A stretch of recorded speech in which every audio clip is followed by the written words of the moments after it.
is again, a level of touch that it's just the best way for me to describe this. You don't want too much, but you can't have too little either. And then, would you spin the insert or spin the shaft? Spin them both, kind of. Okay. More so the insert, I guess. Doesn't really matter. Okay. As long as you get that motion. Kind of keep the arrow going downward so that the epoxy wants to follow gravity and go down the insert as you twist. That's a good little tip there. So you're saying keep the shaft up, maybe on an angle, and again, as you're twisting, let me try and get this on here. You're gonna get this glob of epoxy at the end here, and that is where the touch comes in, because I think I got a little too much on there. Take that excess, and I gotta find the line here. There we go. Now I'm lining up my gray line on the shaft with the black line on my field tip. And you're letting the goob drop. Yep, we had a little bit of that excess epoxy falling off into the pile, which is okay.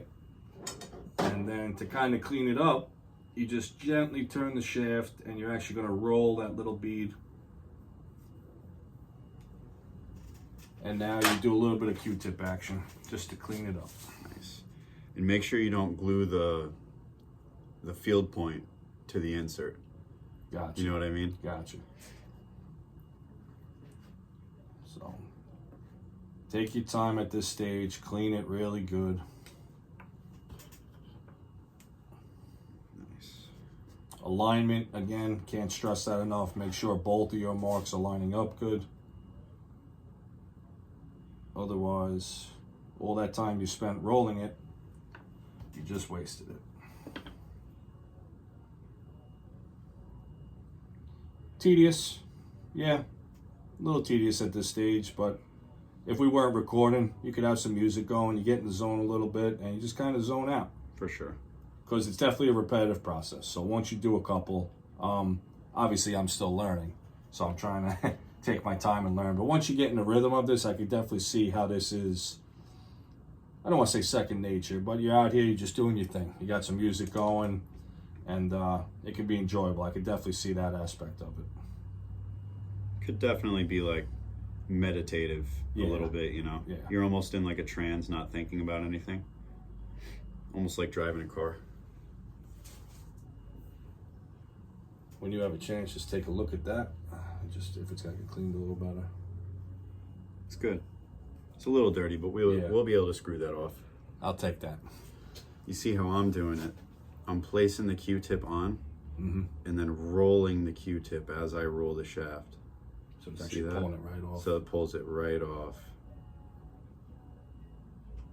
Yeah. And then I try Much cleaner than mine. I try not to ride it above the insert, because if you glue the field point to the insert, Right. That's what I tried to avoid, but I think I did it. we'll be able to break it off. All right. Once they set. Just get a pair of pliers. Okay. And that's all she wrote. So that right there, that's going to be hard to see on camera, but what he just showed me, that just comes with experience, plain and simple. There was a little technique he did with the Q-tip, and you're actually, you turn the Q-tip, grabbing the epoxy, and it's actually grabbing the epoxy and pulling it off the shaft, off the insert. Mine came out, it passed, it's just a little sloppy. There was a little bit of excess epoxy that I got onto the field tip. So again, my first time doing it. You guys are here watching me doing it, so, well, good thing it's a target hour. We can only go up from here. That's it. So I always say, guys, this is not a highlight reel with anything I do. If you want perfection and everything done right, this ain't the page, man. I live and learn a lot with everything I'm doing here. So I hope you guys are enjoying this stuff. We got a couple more videos to go. Probably where we're going to end up today is we're going to get the veins on these guys as well. And we're probably going to end with that. And hopefully Dave will be shooting these tomorrow for us. Once they're cured and set, he'll get his arrow a day with his new setup. Yeah, at that Shout out Antler and Feather Company.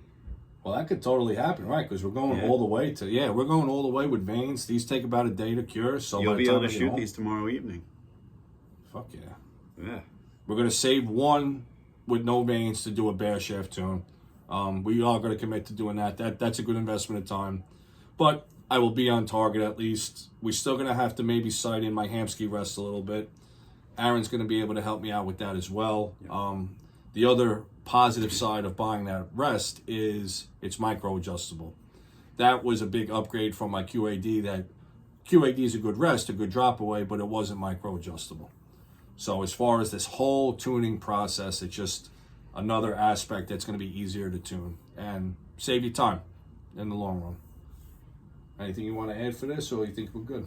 I think we're doing pretty good. All right. I guess we'll be done with these inserts here soon. We got them all marked. Did you show them how we marked them? We got that earlier, right? I think we did, yeah. So I can pull mine in. I'll pull my dirty one in there. So more or less, we just insert tuned to where the best spin of the components were, and we marked those so that we knew where to match them once we had epoxy on the components. And that's that gray mark on the shaft here, and then the black mark on the insert. Very cool. All right, we're gonna check in with you guys in a little bit. Probably the next video will be probably with the jig. Yeah, we got some veins going for sure. See you guys in a little bit.